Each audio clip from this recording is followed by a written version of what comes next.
हाय focus, ये video के अंदर हम जो है एक और माइक्रो कैप स्टॉक के बारे में डिस्कशन करेंगे। अब ये स्टॉक का नाम है थॉमस स्कॉट इंडिया लिमिटेड। अब अगर आप इसका मार्केट कैप देखोगे तो बिल्कुल भी ज़्यादा मार्केट कैप नहीं है। 514 करोड़ के आसपास का जो है इसका टोटल मार्केट कैप है। और फिर उसके बाद ये कंपनी के बारे में इंटरेस्टिंग क्या लग रहा है, इसकी टॉप लाइन जो है उसके अंदर पिछले कुछ 4 क्वार्टर से एकदम हैवी ग्रोथ देखने मिल रहा है। जहां आप टेक्सटाइल सेगमेंट की बाकी कंपनीज देखोगे, पीडीएस लिमिटेड, किटेक्स गारमेंट वगैरह टाइप की अगर आप कंपनी देखोगे तो उसके अंदर जो है अच्छा खासा हमें जो है सेल्स के अंदर अभी पिकअप देखना मिलना स्टार्ट हो चुका है। तो उसी तरीके से अगर आप थॉमस स्कॉट के केस में देखोगे तो पिछले अगर हम Q2 के अंदर ईयर ऑन ईयर लेवल पे इसकी अर्निंग्स देखें तो 77% से ग्रो हुई है। और अगर हम जून की लेवल की बात करें, मतलब Q1 के लेवल की बात करें, तो 50% से इसकी अर्निंग्स ग्रो हुई है। अगर हम इस कंपनी को देखोगे तो ये कंपनी जो है बहुत टाइम से लिस्टेड है, FY13 से लिस्टेड है ये, और अभी जो है FY24 चल रहा है। अगर आप देखोगे तो FY13 से लेके FY21 तक जो है ये कंपनी एकदम डेड पली पड़ी थी, क्योंकि जहाँ FY13 में इन्होंने जो है 21 करोड़ के आसपास का सेल करा था, FY21 में भी इन्होंने वही 21 करोड़ का सेल करा। और उसके बीच में थोड़े बहुत फ्लक्चुएशन हुए, लेकिन एट दी एंड वही चल रहा था। लेकिन 2021 से इसका 21 करोड़ का जो सेल है वो सीधा 90 करोड़ के आसपास पहुंच चुका है। और वहाँ पे जो है ये सब चीज़ें होते होते ये कंपनी जो है पहले लॉस मेकिंग थी और अभी जो है ये कंपनी प्रॉफिट जनरेट करना स्टार्ट कर चुकी है। इसके साथ साथ इसके मार्जिन के अंदर भी जो है हमें इंक्रीज देखने मिला है। जहाँ इसके मार्जिन जो है पहले 4% के आसपास थे, वो 2023 में 8% के आसपास हो गए, और अभी 2024 में जो है 14% के आसपास है। लेकिन अगर आप इसके जो मार्जिन है वो क्वार्टर ऑन क्वार्टर लेवल पे देखोगे तो क्वार्टर ऑन क्वार्टर लेवल पे इसके मार्जिन जो है वो फ्लक्चुएट होते हुए दिख रहे हैं हमें। जैसे कि अगर आप दिसंबर के अंदर देखोगे तो 7% थे। फिर उसके बाद Q1 के अंदर अगर आप देखोगे तो 10% थे। Q4 के अंदर पिछले साल के देखोगे तो 16% थे। और अभी जो है 10% के आसपास के मार्जिन आए हैं। और अगर हम अर्निंग्स के हिसाब से बात करें तो इस कंपनी को जो है वो ऑपरेटिंग लेवरेज देखने नहीं मिल रहा है। अब इसके पीछे भी बहुत सारे रीज़न है। एक तो आपके अगर सेल्स के केस में मार्जिन्स अगर फ्लक्चुएट हो रहे हैं, वेल बेसिकली अगर हम पहले थॉमस स्कॉट के बिजनेस की बात करते हैं तो वो मैं पहले बता देता हूँ, और फिर जो है हम बाकी बातें करते हैं। तो एक बार थॉमस स्कॉट के बिजनेस की बात करें तो ये लोग जो है मैन्युफैक्चरिंग और ट्रेडिंग ऑफ गारमेंट्स के अंदर है। अब ये लोग जो है जो वैल्यू फैशन वाले प्रोडक्ट्स होते हैं वही जो है ये लोग सेल करते हैं और ये खुद मैन्युफैक्चर करते हैं। इनकी मैन्युफैक्चरिंग फैसिलिटी अगर आप देखोगे तो बेंगलोर के अंदर है, सोलापुर के अंदर है, मुंबई के अंदर है, गुड़गांव के अंदर है। और अब चीज़ क्या हो गई है कि पहले ये लोग जो है नॉर्मल कपड़ों के मैन्युफैक्चरर थे। अभी इन्होंने क्या किया है कि इनके जो एमडी है वेदांत बंग, उन्होंने क्या किया है, वो डेटा और एनालिटिक्स से रिलेटेड जो है वो बहुत ज़्यादा पैशनेट थे। तो उन्होंने क्या किया है, अभी डेटा और एनालिटिक्स को जो है बिजनेस के ब्रांड के साथ इंटीग्रेट किया है, टेक्नोलॉजी को इंटीग्रेट किया है, जिसकी वजह से ये एक ही चैनल के थ्रू अगर आप देखोगे तो इनके खुद के ब्रांड्स भी है, बहुत सारे अलग अलग ब्रांड्स भी इन्होंने जो है वो जनरेट कर कर रखे, बना कर रखे। और ये लोग जो है फ्लिपकार्ट और मिंत्रा पे भी सेल करते हैं, इसके साथ साथ ये लोग अमेजोन पे भी सेल करते हैं। ये B2C अगर आप देखोगे तो D2C ब्रांड है, डायरेक्ट टू कंज्यूमर ब्रांड है, लेकिन ये लोग जो है B2B सर्विसेज पे भी फोकस करते हैं। जैसे कि अमेजोन के बहुत सारे जो है प्राइवेट लेबल ब्रांड्स होते हैं, जैसे कि अगर आप सिंपल देखोगे या फिर आर्थर हार्वी देखोगे या फिर इनकास देखोगे, ये सारे कुछ इनके जो है प्राइवेट लेबल ब्रांड्स हैं अमेजोन के। तो वहाँ पे भी जो है ये अपना फैब्रिक्स वगैरह सप्लाई करते हैं या फिर सीधा उन्हें मैन्युफैक्चर करके दे देते हैं। तो यहाँ जो है ये B2B बिजनेस भी करते हैं। उसी तरीके से इनके दूसरे B2B कस्टमर्स बीइंग ह्यूमन है, व्रॉगन है और रेमंड है। फिर उसके बाद अगर इनके खुद की बात करें तो इनका खुद का ब्रांड, जैसे कि अगर आप देखोगे तो थॉमस स्कॉट है, हैमरस्विथ नाम का एक ब्रांड है इनका। और ये लोग जो है अपनी सेल्स यूएई के अंदर भी करते हैं, जहाँ इनके कुछ ब्रांड्स हैं जैसे कि नामशी, 75 और रॉबर्ट वुड नाम के।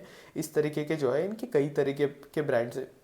अब ये लोग क्या कर रहे हैं, ये लोग फोकस कर रहे हैं कि डेटा पे किस तरीके से लोग जो है ऑनलाइन प्रोडक्ट्स वगैरह परचेस करते हैं, किस तरीके से ई कॉमर्स पे कीवर्ड सर्च किए जाते हैं, किस तरीके से एसईओ वगैरह किया जाता है, और उस हिसाब से ये लोग जो है अपने प्रोडक्ट्स वगैरह उस हिसाब से मार्केट कर रहे हैं। इसके साथ साथ अब ये D2C प्लेयर है तो ऑब्वियसली इन्हें जो है कॉस्ट इफेक्टिवनेस पे और कॉस्ट एफिशिएंसी पे जो है वो बहुत ज़्यादा फोकस करना पड़ेगा। इसलिए अगर आप देखोगे इनके कपड़े वगैरह जो भी है, जो भी ब्रांड के अंदर आते हैं, वो वैल्यू फैशन वाली कैटेगरी के अंदर आते हैं अगर आप देखोगे तो।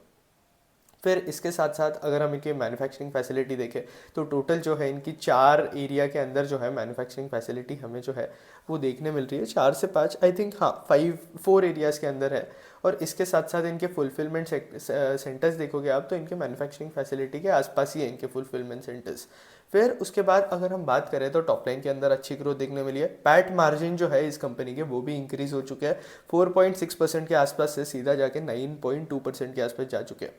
अब अगर हम थॉमस स्कॉट की बात करें तो ये लोग जो है वो वैल्यू रिटेल के अंदर काम करते हैं। अब ये लोग कॉन कॉल वगैरह करते नहीं है, तो हम इतनी ज़्यादा इन्फॉर्मेशन जो है इस कंपनी की एक्सट्रैक्ट नहीं कर सकते, इसलिए जो है मुझे एनुअल रिपोर्ट पे जाना पड़ा और एनुअल रिपोर्ट से सारी इन्फॉर्मेशन ढूंढनी पड़ी, क्योंकि कॉन कॉल्स है नहीं, इन्वेस्टर्स पीपीटी के अंदर इन्होंने जो है इतना ब्रीफ आउट किया नहीं था। तो बात करते हैं, तो अब अगर आप देखोगे एक कुछ कंपनी की चीज़ें जानने के पहले अगर आप देखोगे तो जितनी भी कंपनी जो है जो कि वैल्यू रिटेल के सेगमेंट के अंदर काम कर रही है, सारी जो अर्निंग्स है वो बहुत अच्छी रिपोर्ट कर रही है, टॉप लाइन बहुत अच्छी रिपोर्ट कर रही है। जैसे कि अगर आप ट्रेंड के केस में देख लो, ट्रेंड भी जो है आपकी वैल्यू रिटेल सेगमेंट के अंदर काम करती है। उसके केस में भी अगर आप देखोगे तो ईयर ऑन ईयर के हर एक क्वार्टर के लेवल पे देखोगे तो ओवर 50% ग्रोथ देखने मिल रही थी पिछले 5 से 6 क्वार्टर से। अब एक क्वार्टर जो है इनका वन ऑफ हो गया जिसमें जो है 39% की ग्रोथ देखने मिली है, और इस रीज़न की वजह से जो है ट्रेंड के स्टॉक के अंदर करेक्शन भी देखने मिला है। और फिर अगर आप ट्रेंड के केस में प्रॉफिट ग्रोथ भी देखोगे तो इनकी प्रॉफिट ग्रोथ भी जो है बड़े फास्ट पेस पे हो रही थी। बहुत सारे क्वार्टर्स थे जिन्हें इन्हें जो है वो ऑपरेटिंग लेवरेज मिल रहा था, और अभी भी इन्हें जो है वो ऑपरेटिंग लेवरेज मिल रहा है। दूसरी जगह अगर आप देखोगे तो ट्रेंड के मार्जिन्स के अंदर भी जो है हमें इंप्रूवमेंट देखने मिली। उस हिसाब से अगर आप दूसरी वैल्यू रिटेल कंपनीज देखोगे जैसे कि V2 रिटेल हो गया या फिर बाजार स्टाइल हो गया, तो उनकी भी टॉप लाइन कुछ 64-65% के आसपास ग्रो कर रही है। तो उसी तरीके से अगर आप थॉमस स्कॉट देखोगे तो वो भी यही वाले सेगमेंट के अंदर आता है, बस डिफरेंस इतना है कि ये लोग जो है ज़्यादा ऑफलाइन स्टोर्स पे फोकस करते हैं, और थॉमस स्कॉट जैसी जो कंपनीज है ये जो है अपना ऑनलाइन प्रेजेंस ज़्यादा बिल्ड कर रहे हैं। अब आपको जैसे कि पता ही है कि ई कॉमर्स पे जो सेल है वो कॉन्स्टेंटली इंक्रीज होते जा रही है, लोगों का पेनिट्रेशन भी जो है ई कॉमर्स की तरफ इंक्रीज होते जा रहा है। और फिर उसके बाद अगर आप देखोगे तो ये वैल्यू रिटेल के कैटेगरी के अंदर भी आता है, तो इनका ब्रांड भी जो है अच्छी तरीके से परफॉर्म कर रहा है, इसलिए जो है हमें टॉप लाइन के अंदर अच्छे नंबर्स देखने मिल रहे हैं। और इनका ब्रांड जो है थॉमस स्कॉट, अब जैसे कि मैंने आपको बताया ना कि इनके दो ब्रांड्स थे प्राइवेट लेबल, एक था थॉमस स्कॉट और दूसरा जो था वो है हैमर स्मिथ। तो थॉमस स्कॉट वाला जो ब्रांड है वो पिछले एक साल के अंदर इनकी जो सेल्स है वो उस जो वो स्पेसिफिक ब्रांड से आती है वो लगभग डबल हो चुकी है। अब ये लोग जो है ऑनलाइन प्रेजेंस तो है इनका, ये लोग अभी जो क्या कर रहे हैं, थॉमस स्कॉट का जो मैनेजमेंट है वो क्या कर रहा है कि वो लोग जो है ऑफलाइन प्रेजेंस भी बना रहा है। अब ऑफलाइन प्रेजेंस मतलब क्या होता है कि ये जो है अपने स्टोर्स एस्टेब्लिश कर रहे हैं, बैंगलोर में इन्होंने जो है अपने स्टोर्स एस्टेब्लिश किए हुए हैं, जहाँ ये लोग ऑफलाइन प्रेजेंस बनाएंगे, लोगों को लाइक ओमनी चैनल स्ट्रैटेजी ये लोग यूज़ कर रहे हैं। ये लोग ऑनलाइन भी सेल करेंगे, ऑफलाइन भी सेल करेंगे, इसलिए लोगों का जो ब्रांड पे ट्रस्ट है वो भी इंक्रीज होते जाता है अगर आप देखोगे तो, जो brand omni channel strategy use करता है तो। फिर इसके साथ साथ अभी आप देखोगे तो ये लोग जो पहले, अगर आप थॉमस स्कॉट की बात करोगे तो ये पहले अल्फ़ा सेलर नहीं थे। अब अल्फ़ा सेलर क्या होता है कि जो खुद जो कोई सेलर होता है जो कि फ्लिपकार्ट पे सेल करता है, अमेजोन या मिंत्रा वगैरह पे सेल करता है, तो वो खुद बैठकर सेल कर सकते हैं, वो सारा ड्यू डिलीजेंस कर सकते हैं, उनके पास फाइनेंशियल कैपेबिलिटी वगैरह भी होती है, और वो खुद का प्रोडक्ट जो है वो खुद सेल करते हैं। कई सारे केसेस में अल्फ़ा सेलर्स जो होते हैं वो दूसरे के प्रोडक्ट्स भी सेल कर देते हैं। तो पहले थॉमस स्कॉट का जो मैनेजमेंट है, थॉमस स्कॉट जो है वो किस पे रिलाई करता था, ये जो दूसरे अल्फ़ा सेलर्स है फ्लिपकार्ट पे, मिंत्रा पे, उनके ऊपर रिलाई करता था अपने प्रोडक्ट सेल करने के लिए। लेकिन अभी इन्होंने क्या किया है कि इनकी जो सिस्टर कंपनीज थी उनके थ्रू इन्होंने जो है अल्फा सेलर का कॉन्ट्रैक्ट ले लिया। अब अगर आप देखोगे तो ये खुद अपने प्रोडक्ट्स जो है खुद ही सेल कर सकते हैं, इन्हें किसी के ऊपर डिपेंडेंसी की ज़रूरत नहीं है। तो ये अभी खुद अल्फा सेलर बन चुके हैं, जिसकी वजह से इनके मार्जिन के ऊपर जो है आगे जाकर हमें पॉजिटिव इंपैक्ट देखने मिलेगा, क्योंकि पहले इन्हें कमीशन वगैरह पे करना पड़ता था, अभी जो है इन्हें वो चीज़ें जो है वो करनी नहीं पड़ेगी। और इसके साथ साथ अभी इनके पास फाइनेंशियल कैपेबिलिटी भी है, और ये लोग ड्यू डिलीजेंस वगैरह भी जो लगता है वो सब करने के लिए रेडी है। फिर इसके साथ साथ अगर आप देखोगे तो इंडिया के अंदर ऑर्गेनाइज्ड फैशन जो है उसका प्रेजेंस इंक्रीज होते जा रहा है। लोग जो है अनऑर्गेनाइज्ड, अगर आप देखोगे तो नॉर्मल जो कपड़े होते हैं इधर उधर से जो कि सस्ते में मिलते हैं, लोग वो लेने की जगह आज के डेट पे जाकर जूडियो से कपड़े बाय कर रहे हैं। अगर आप इन कंपनीज के वजह से देखोगे, वैल्यू रिटेल जो कंपनीज है इनके वजह से T2 T3 सिटीज़ के अंदर, T1 सिटीज़ के अंदर भी बहुत सारे लोग जो है इन वैल्यू रिटेल कंपनीज के पास जा रहे हैं, इसलिए इनकी टॉप लाइन की ग्रोथ इतनी फास्ट होने लगी है। क्योंकि लोग क्या प्रेफर कर रहे हैं कि यार बाहर से कपड़े बाय करूँ, रास्ते पे से कहीं से भी बाय कर लूँ, कोई अजीबोगरीब शॉप से बाय कर लूँ।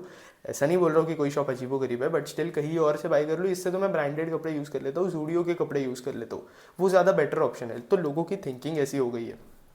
तो इसलिए अगर आप देखोगे तो ये जो है कंपनी के अर्निंग्स पे भी रिफ्लेक्ट हो रहा है, सारी कंपनीज के टॉप लाइन के ऊपर भी रिफ्लेक्ट हो रहा है। और इसके साथ साथ V2 और बाजार स्टाइल भी जो है इन चीज़ों पे फोकस कर रहे थे, ऑर्गेनाइज रिटेल के ऊपर जो है वो बहुत ज़्यादा फोकस कर रहे थे। फिर उसके बाद बात करें तो इस कंपनी के अंदर कुछ इशू भी है, क्योंकि अच्छी अच्छी चीज़ों के बारे में तो हम बात ही कर रहे हैं, लेकिन अब इशू की बात कर लेते हैं।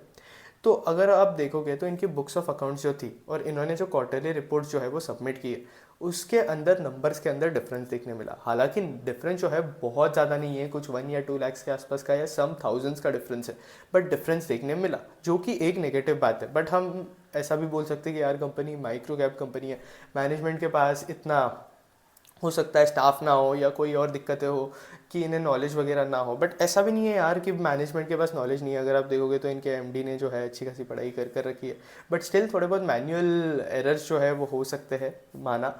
तो ये एक इशू जो है मैंने हाईलाइट कर दिया आपको। और उसके बाद रिसीवेबल्स के अंदर जो है वो इंक्रीज़ देखने मिला है, और इनकी कैश कन्वर्जन साइकिल अगर आप देखोगे तो उसके अंदर जो है वो इंक्रीज़ देखने मिला है। अब रिसीवेबल्स के अंदर इंक्रीज़ देखने मिला है क्योंकि अगर आप इनकी सेल्स भी देखोगे तो सेल्स भी वही पेस पे ग्रो हो रही है। ऐसा नहीं है कि ये लोग जो है चैनल स्टफिंग करके ज़बरदस्ती अपनी सेल्स वगैरह जो है वो करवा रहे हैं, क्योंकि ये लोग जो है वो ऑनलाइन सेल्स करते हैं। तो इस केस में ये लोग जो है वो ज़्यादा चैनल स्टफिंग वगैरह जो है वो कर भी नहीं सकते।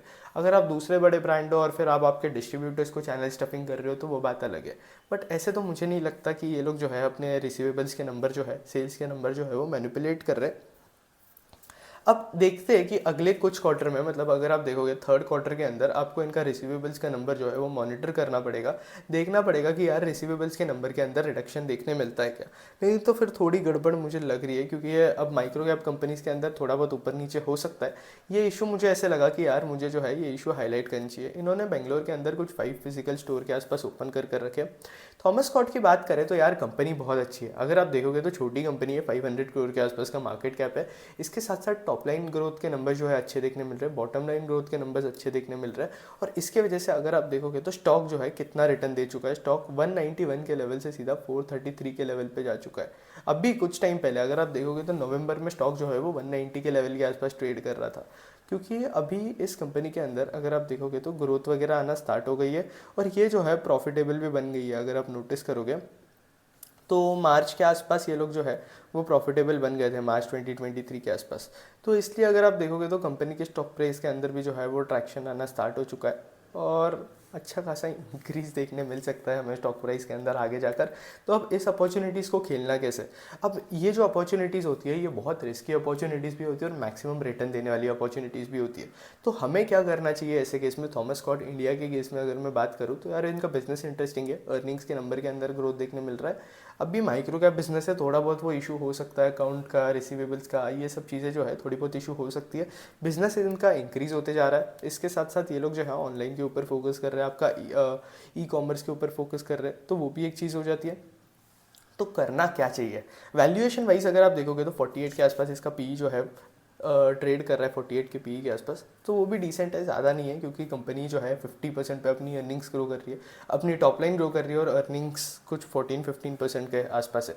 ऑपरेटिंग लेवरेज देखने नहीं मिला है। तो हम क्या कर सकते हैं कि इस कंपनी को ट्रैक करते रह सकते हैं, थोड़ा बहुत धीरे धीरे पोजीशन इनके अंदर बिल्डअप कर सकते हैं। अगर कंपनी इसी तरीके का परफॉर्मेंस जो है अगले कुछ क्वार्टर तक दिखाती रही तो हम जो है इसके अंदर पोजीशन जो है वो इंक्रीज कर सकते हैं। बट अगर हमें ऐसे लगता है कि यार परफॉर्मेंस जो है वो सस्टेन नहीं है, या फिर अर्निंग्स के अंदर डी ग्रोथ देखने मिल रहा है, टॉप लाइन के अंदर डी ग्रोथ देखने मिल रहा है, हमें ऐसे लगता है कि यार पहले के क्वार्टर्स में ये बेटर परफॉर्म कर रही थी, अभी इसका परफॉर्मेंस जो है वो रिड्यूस होते जा रहा है, तो हम धीरे धीरे पोजीशन जो है वो कट कर सकते हैं। ऐसे हमारा रिस्क भी नहीं होता है कि यार एक बार जो लोग बाय करके भूल जाते हैं, उनके केस में बहुत बड़ा रिस्क हो जाता है कि यार उन्हें आइडिया नहीं होता है कब किसी स्टॉक के अंदर क्या चल रहा है, और कब कोई स्टॉक जो है वो 30% डाउन भी चल जाएगा। अब माइक्रो फाइनेंस स्टॉक के केस में ऐसा ही हुआ था कि बहुत लोग बाय कर भूल गए थे और स्टॉक सीधा पोर्टफोलियो के अंदर 30% डाउन चले गए, और लोगों को अभी भी समझ में नहीं आ रहा है। मैक्सिमम लोग जो है माइक्रो कैप स्टॉक्स को जो है वो होल्ड कर रख रहे हैं, माइक्रो कैप बोलो सॉरी, माइक्रो फाइनेंस स्टॉक को होल्ड कर रख रहे हैं, क्योंकि उन्हें लग रहा है कि माइक्रो फाइनेंस साइकिल जो है आगे जाकर बेटर हो जाएगी, लेकिन अभी तक कोई साइंस ही नहीं दिख रहा है।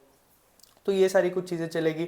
इससे बेटर तो यही है कि आप कंपनीज़ को जो है वो ट्रैक करते रहो, और फिर आप उन कंपनीज़ के अंदर उस हिसाब से पोजीशंस वगैरह बिल्डअप करते रहो। तो थोड़ी थोड़ी पोजीशन धीरे धीरे बिल्डअप करो, ये भी बेटर है, कोई दिक्कत नहीं है। अगर आप देखोगे तो स्टॉक अगर बहुत अच्छा है तो 10x होना है तो 500 करोड़ से 5000 करोड़ पे आ जाएगा, तो वो कोई टेंशन नहीं है यार, क्योंकि अगर 10x होना ही है तो आप धीरे धीरे पोजीशन बिल्ड करोगे तो भी बहुत ज़्यादा डिफरेंस नहीं पड़ेगा आपके अगर एवरेज प्राइस और एट द एंड वाला प्राइस देखोगे तो एकदम 20-30% के लिए ग्रीडी बनना बंद करो, और कंपनीज को बेटर ट्रैक करो, और कॉमन सेंस के हिसाब से पोजीशंस बिल्ड करो। बाकी थॉमस स्कॉट जो है रिस्की स्टॉक है थोड़ा, तो वो एक चीज़ मैंने हाईलाइट कर दी आपको कि आप जब ऐसे तो इनका लॉट सिस्टम वाला नहीं है तो आप सेल कर सकते हो, तो आराम से सेल कर सकते हो, दिक्कत तो नहीं आना चाहिए। बट थोड़ा रिस्की है क्योंकि छोटी कंपनी है, तो ऑब्वियसली रिस्क जो है वो लग ही जाता है माइक्रो कैप स्टॉक्स के अंदर। तो बस ध्यान रखना कि यार पोजीशन धीरे धीरे बिल्ड करना, एकदम से पोजीशन स्ट्रांगली बिल्ड मत करना, जितनी कैपेसिटी है उतनी ही करना। बाकी ये कोई वीडियो के अंदर हमने बाय सेल रिकमेंडेशन दी नहीं है, जो भी है हमने स्टॉक को डिस्कस किया है वो जो है वो एजुकेशनल पर्पस के हिसाब से डिस्कस किया है। और एट द एंड मैंने जो है अपना व्यू बताया कि किस तरीके से स्टॉक के अंदर हम जो है पोजीशन बिल्ड कर सकते हैं, नहीं कर सकते। क्योंकि नहीं तो क्या हो जाता है कि अगर मैं अपना व्यू नहीं बताता हूँ तो वीडियो जो है थोड़ा इनकम्प्लीट सा रह जाता है। इसलिए मैंने सोचा कि यार मैं अपना व्यू भी ऐड कर दूँ, ताकि आपको समझे कि यार इन माइक्रो कैप स्टॉक्स होते हैं जिनके अंदर अच्छी ग्रोथ दिख रही होती है, उनके अंदर डील कैसे करना चाहिए। बाकी इस वीडियो को हम इतना ही रखेंगे। अगर आपको वीडियो अच्छा लगा तो लाइक कर देना, कंटेंट अच्छा लगा तो चैनल सब्सक्राइब कर देना, और अगर आपको कोई और कंपनी के अपडेट चाहिए होगा, कोई और कंपनी का एनालिसिस चाहिए होगा, तो वो कमेंट सेक्शन के अंदर आकर बता देना। That's it, thank you for watching.